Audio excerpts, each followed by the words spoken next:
a very warm welcome to all of you this afternoon, so thank you.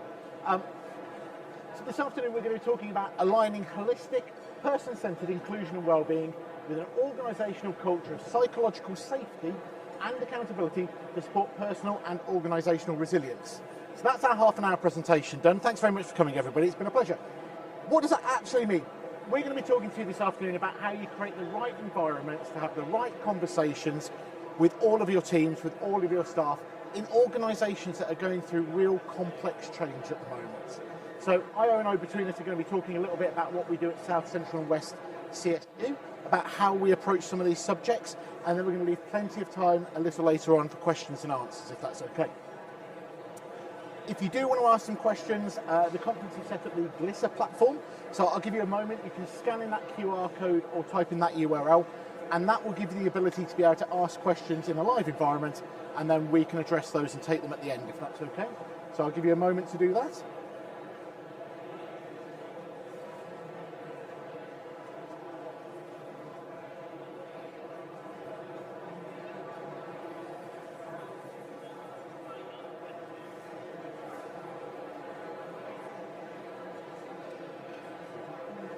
Marvellous, thank you very much. So, some introductions first of all. Aya? Yeah, hello everyone, thanks for joining us. So my name is Aya Bali, my pronouns are she, her. I am Programme Director at SCW Commissioning Support Unit, so really happy to be here with you to talk on the topic here today with David. And I'm David Benson, I'm the OD Programme Director at South Central and West CSU. So I look after a lot of our external consultancy functions, working with organisations at a regional, national and local level around a whole host of organisational development challenges. And today, what are we going to be covering? Well, we're going to talk a little bit about our increasingly VUCA world and what that means for us, and in particular what that means for ED&I wellbeing and resilience. We're going to talk a bit about that ED&I challenge and how do you build resilience in this increasingly complex environment. We're going to talk about changing the conversation, changing the approach.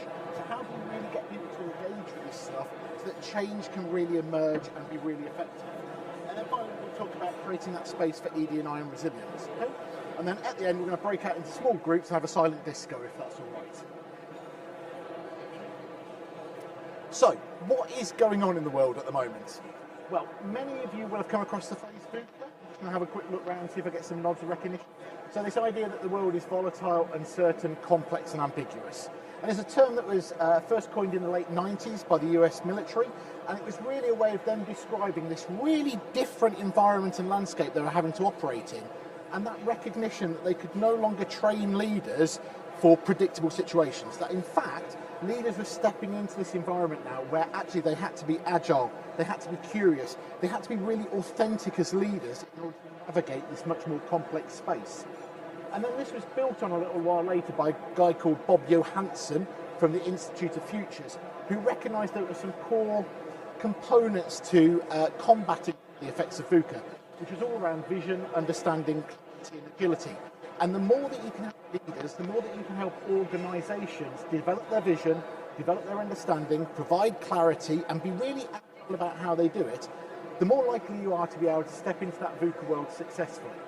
And this was never more true than from an ED&I and wellbeing position. Thank you, David. So you'll all be more than familiar, particularly if you were at the plenary session of the huge issues that face the NHS, but not only NHS, the issues facing the UK and globally around race equity. And I would say the world is very VUCA in relation to that in particular. So the murder of George Floyd that took place now over 2 years ago really created that movement globally around our understanding around the need to be anti-racist, and also ensured that particularly NHS organisations started to look inwardly around their own practices, procedures and the experiences of staff. And that led to a lot of complexity, a lot of new voices being heard, and a lot of humility that was required really from leadership to actually understand the experiences of staff in relation to race equity and EDI in general. Also, when we have a look back in terms of the COVID pandemic, if you would remember some of the key images that came through in the media, initially it was actually 95% of doctors that died were from ethnic minority backgrounds, and that compares to a representation across the NHS of 44% of doctors being from ethnic minority backgrounds. So it was really clear very early on in the pandemic that things were messy, things were not as straightforward as we would like to believe in the UK and within the NHS around equity, and particularly around outcomes around morbidity, and particularly within healthcare staff. Also, there's some statistics that we'll be very much familiar around, and one that I wanted to draw attention to is that in 99.6% of trusts, staff with ethnic minority backgrounds tend to have a worse experience around discrimination than their white counterparts. Now that's huge. It represents a huge complexity and challenge for leadership and staff within organisations in terms of how do we actually start to bring that figure down and make our experiences of all staff, particularly around bullying and harassment and discrimination, equitable, and ideally reduce that down for everyone across the board. There was also a report by the Nuffield Trust that identified the complexity around discrimination within the career pipeline. It identified that at every single stage within the career pipeline there was evidence of unfair treatment, particularly for people of minoritised backgrounds. And that's something that's actually been worked on within the NHS for very many years. Of course, we've got the WRES standards, the WDES standards, we've got the staff survey and a whole host of initiatives. So there's an understanding that we want to work towards essentially eradicating that unfair treatment, but there's also still a contrast of the lack of progress, really. So that complexity in the system, particularly around EDI, is something that we actively want to work towards and change, but it is very much VUCA in terms of what you said, David. So we'll just have the next slide, if that's all right. So one thing that I like to share with people is a really useful model that I came across a couple of years ago, which is by Bennett. And it's the developmental model of intercultural sensitivity. And I think one thing that we can do as organisations, but as individuals and as teams, is really start to reflect on where we're at on this particular journey towards cultural competency. And we can actually acknowledge that the starting point for many individuals and many organisations is actually around denial, and that's the ethnocentric stage of cultural competency, where we don't actually acknowledge that the differences exist, never mind that they matter. We can then move towards being defensiveness and saying essentially that yes, difference exists, but my culture or my identity is the true identity. And then moving towards minimisation, where we actually acknowledge that the difference exists, but then we minimise essentially what the impact of that is and say it's inconsequential. So this is a model and a framework that can be used for self-reflection for organisations to establish where they're at. And what we're trying to do within organisations is move up to the ethno-relative stage of cultural competency, where we start to accept that those differences are real to individuals and to the organisation. We start to adapt our behaviours and practices to acknowledge those differences in outcomes, and essentially we integrate and communicate effectively with a variety of different cultural groups. So this is a journey and it's a trajectory that's been developed from the 80s up to early 2000s as a starting point, and we can start to ask ourselves those questions individually. When we get to the top rungs of this ladder, we lead to some of the factors that we'll talk about in a second around actually being humble and saying actually we don't necessarily have all the answers in terms of our leadership team, and then being willing to go out and ask other people perhaps whose voices have not historically been represented for their opinions to help us actually build more of an inclusive workplace. So a useful model to think about and reflect on. Thanks. So we know all this, we know it's a VUCA environment, we know what we should be doing. So why isn't everybody just doing the right thing in the right way? Well, one of the things we're stepping into at South Central West is that real recognition that our organisations aren't real. It is all about the perceptions of the individuals within the organisation. There's that sense of mental models and mental maps that we do not see the world as it is, we see the world as we are. And being able to step into those really difficult conversations and get under the skin of people's perception is absolutely critical. Your organisation isn't the bricks and mortar, your organisation isn't the HR policy, it's not the finances or spreadsheets. What it is each and every individual's individual unique story that they tell about their lived experiences of being in that organisation. And it's only by really exploring those individual stories, by getting under the skin of that, you can really start to develop change methodologies and bring about solutions that are effective and impactful for everybody. So one of the things that we've started to do is starting to look at how we can change the conversation that we're having within organisations. And we're very much looking at how we start to build and develop those psychologically safe spaces for individuals to step forward and have those really rich, really authentic conversations with the senior leadership teams, with the executive management teams, with their bosses, with their managers, that really bring about some positive change. And we always talk at South Central and West about making sure that everybody has a voice, that they are authentically heard in their lived experiences. And being able to create an environment in which people can step forward and have those discussions and have those conversations is absolutely critical. And IO and I are talking a lot at the moment about moving beyond psychologically safe spaces and moving into brave spaces, with the recognition that actually for 50% of an audience that might feel like a psychologically safe space, but for the other 50, because of their lived experiences, it may not seem that way. So how do we start to build containers where individuals can step forward and have brave conversations, where perhaps it doesn't feel safe, but it feels necessary because it will bring about change? And one of the ways that we're trying to do that now is by making a shift from old school diagnostic OD, where you focus on data stuff, surveys, what you see and hear around you, to much more a dialogic OD approach, which is much more about those conversations. It's about being able to sit down and be a critical friend to a leader, a manager, a member of staff, and really hear authentically the stories that they're telling to explore the world in which they're living.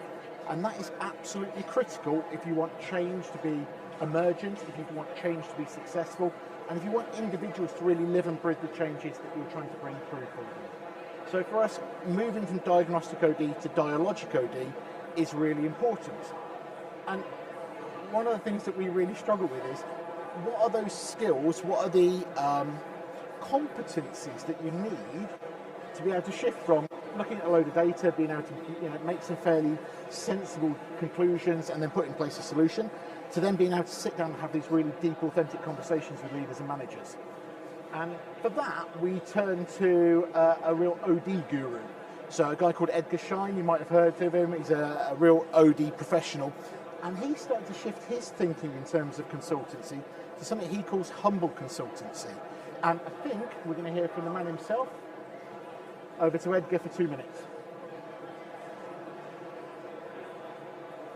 Tell us what prompted you to write the new book, Humble Consulting. Well, the first and most important reason for writing a new book is that my recent experiences as a consultant with organizations, I found that the problems that they have and that they are confronting me as a consultant with are much more complex, systemic, difficult to diagnose and figure out. And so I really have, from experience, evolved a kind of a new model, which I'm calling humble consulting. Humble because I am humble in the face of the complexity, and I'm also humble with respect to honoring the fact that the client is the one who owns the problem, and I have to be helpful and not overbearing in helping that client. Now, the essence of that is, first of all, I have to have a different relationship with the client, which I'm calling a level 2 relationship, which is more personal. And that has to begin from the moment of my first interaction with the client, by being more caring about his or her problem, being more committed to being helpful, whatever that may mean, and most importantly, drawing on curiosity. The attitude of really enabling us both to get more personal hinges on this curiosity, caring, and commitment. Now, as we get more personal, I found that this notion of having a diagnostic period followed by intervention is absolutely not the way this process works at all. It works with the recognition that the very first response I make to a client on the phone or over lunch or whatever is already an intervention, which produces some information from me, which is diagnostic, which leads me to another intervention in what I say. And it's that sequence of back and forth, intervening and getting more information, again hinging on genuine curiosity, that enables us to get to a relationship where together we will not figure out what is the solution to a problem, but rather what is a next adaptive move that the client can make to begin to deal with what's worrying him or her.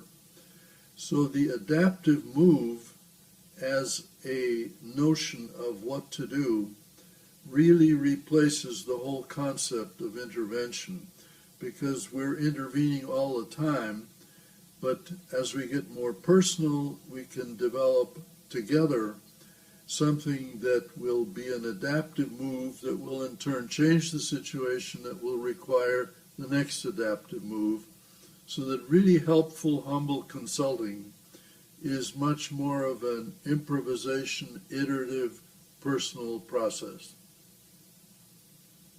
That's pretty good. Thank you, Edgar.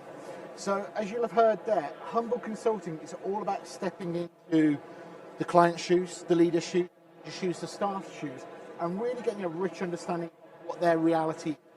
It's not about offering solutions, looking at data and offering what the best course of action is. Actually, if you're going to be able to navigate this VUCA world, if you're really going to be able to and wellbeing agenda, being able to do this humble consulting is going to be really important, because it is all about the lived experiences of each and every individual within an organisation. And as we say that, we do not see the world as it is, we see the world as we are. So for us, doing dialogic OD means opening ourselves up for new experiences. Really sitting with clients, sitting with leaders, and hearing those lived experiences, their perceptions, their realities, because it's only through doing that can real emergent change take place. And actually the solutions that emerge are far, far better because they've been crowdsourced from a wide range of individuals, all of whom have felt like they're being listened to authentically, which is absolutely critical. Io. Thank you, David. And I think that links obviously really tightly into the change that we're trying to make around, particularly around EDI and wellbeing. We want to make authentic, long-term, sustained change. We've seen, again, over many years, a lot invested into making these improvements for staff across the workforce and for patients. And we see that taking this approach is something that's much more authentic and creates that deep depth of learning and a depth of trust in terms of that true engagement with other people, and being willing to be courageous in terms of actually showing vulnerability as a leadership team to say, actually, we haven't got all the answers, which for a lot of people just feels very unnatural to do. So what I would generally say, and it's a bit of a cliche, but we would encourage organisations who work with us to get comfortable with that feeling of feeling uncomfortable. To make this change happen, we're going to talk about things that are uncomfortable around some issues that I've already mentioned around race equality, around lack of career progression for certain groups within the workforce. And we're going to hear, if we open up our ears, we're going to hear the voices of people that perhaps haven't been heard for a number of years. So it's going to be uncomfortable, but it's only by sitting in that discomfort and those facilitated discussions that we start to actually bring about that change within organisations. I think David's also alluded to kind of the difference between psychologically safe spaces and brave spaces, and we have to acknowledge that a place may feel psychologically safe for different people based on their identity.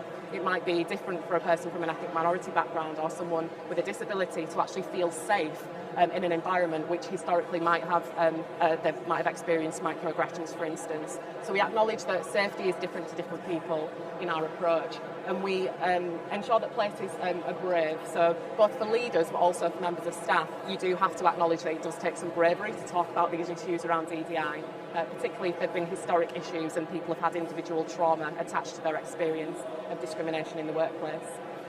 Also, what's really important is to encourage organisations to set targets. So we do have targets across the NHS.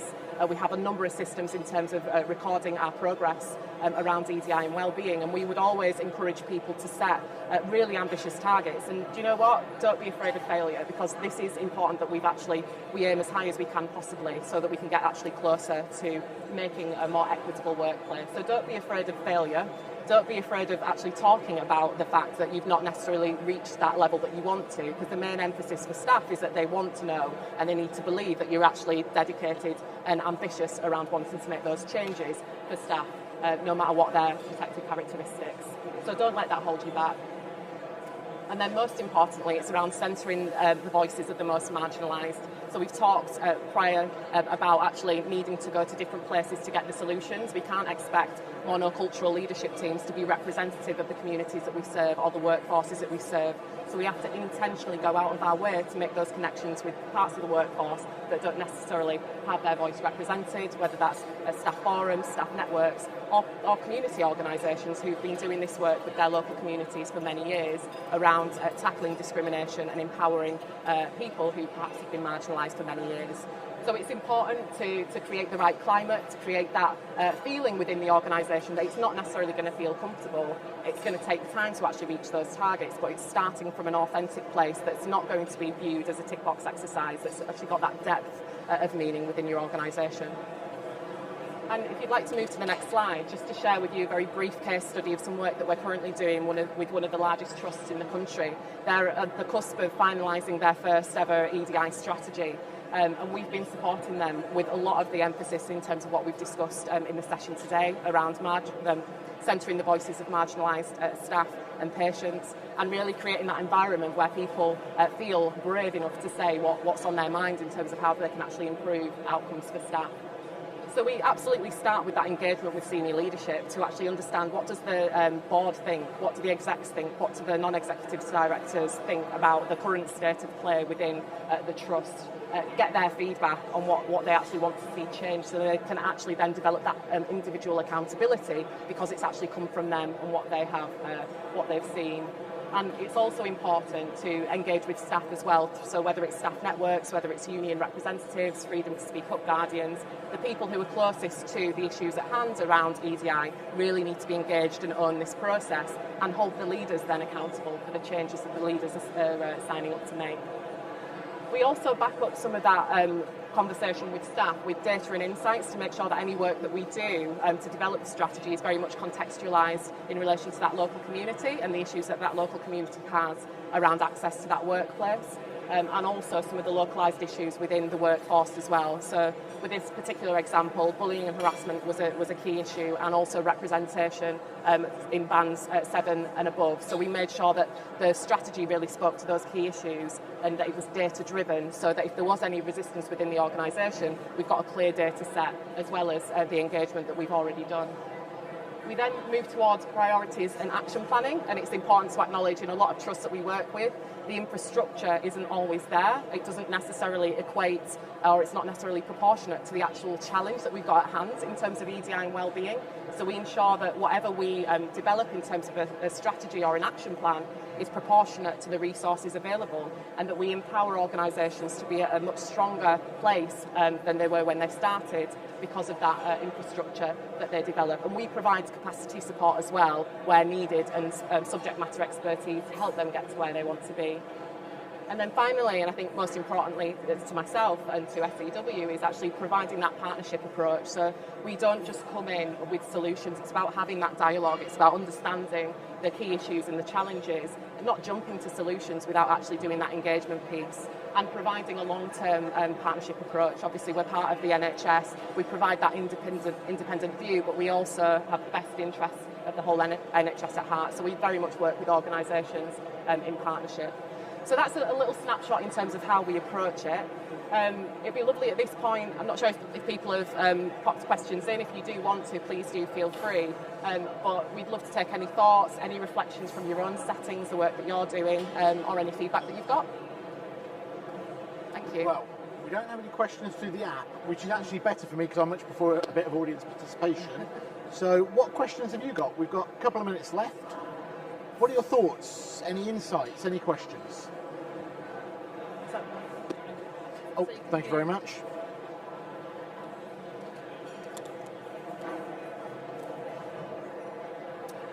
Hello, my name's Venu Branch, and I'm from Kent and Medway NHS and Social Care Partnership Trust. If we were doing a digital strategy, we would be willing to invest quite a lot of money But I know from my day job that I invest lots of money in EDI work, but I don't see the same level of investment in the NHS. Can you comment on that? Yeah, I'm happy to take these off. Yeah, I think obviously in the NHS there's a number of almost opportunities to invest, and I think with the Workforce Race Equality Standard, the Disability Equality Standard and the associated action plans, there's almost like a legislative requirement to invest to a certain extent. The issue is that I alluded to is that sometimes that level of investment isn't actually equating to the size of the problem. And I think if you were in the plenary session, there was some really good advice from Dr. Bola, which was actually how do we actually look at partnerships where that level of investment isn't there to fill that void. But what I would also suggest is to have really open, honest conversations within trust settings about the level of investment and what the aspirations are, to actually have a bit of a reality check in terms of what you're trying to achieve. So I think organisations generally would have a willingness to want to make the change happen, but I think there's a lot of work to be done around actually what does the infrastructure and the level of resource that's required, what's that going to take?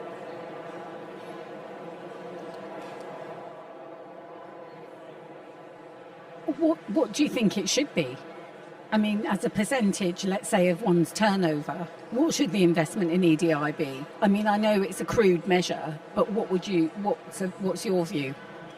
So I wouldn't necessarily approach it as giving a figure, but I would say that essentially it's about EDI being central to the organisation's strategy as a whole, and everyone individually having a level of accountability within their own role and perhaps some responsibility around what are they delivering around EDI. So when we look at performance reviews, we'll look at a number of different categories that people are measured against. Is EDI in there? If it's not, it should be. So I think there's investment in terms of a lump sum, but there's actually investment in terms of, you know, an organisational cultural investment, and that's probably what I'd push more towards. How do we actually make more of the resources we've got by embedding EDI into everyday practice?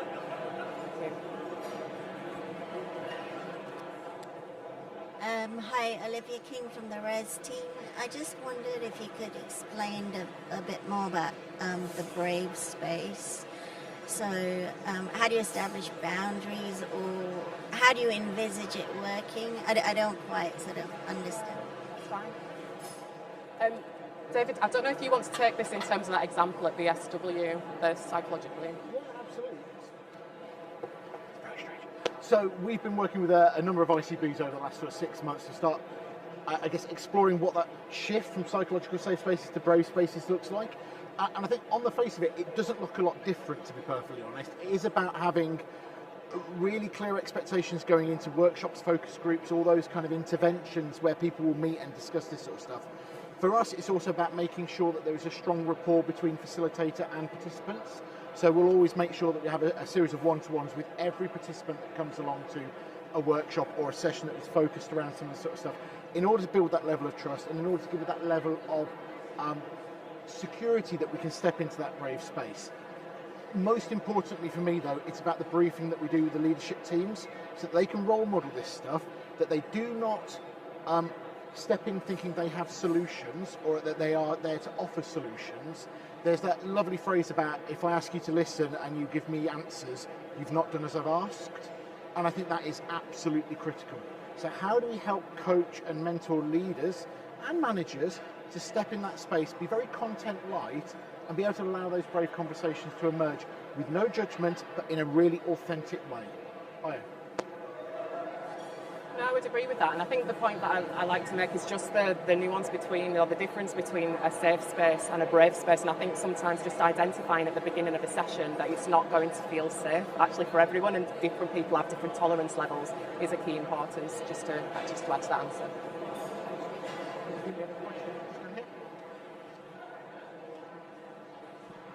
Hi, I'm Sumita, Director of Integration and Improvement at United Lincolnshire Hospital. So, sort of building on the first point the lady raised, I think one of my reflections is how do we allow leaders and managers and all of our senior leaders almost the bandwidth to be able to do that, because jobs are so busy. Even when you say, the EDI accountability, taking into account performance reviews, in reality, if I'm thinking about my ward managers or floor discharge managers or nurses or clinicians or consultants, how do we create that time and space for all of us to get into it which is where some of the problems emerge. So I don't know if you have any case studies or where you've reflected where this has actually happened. It would be helpful. Thank you.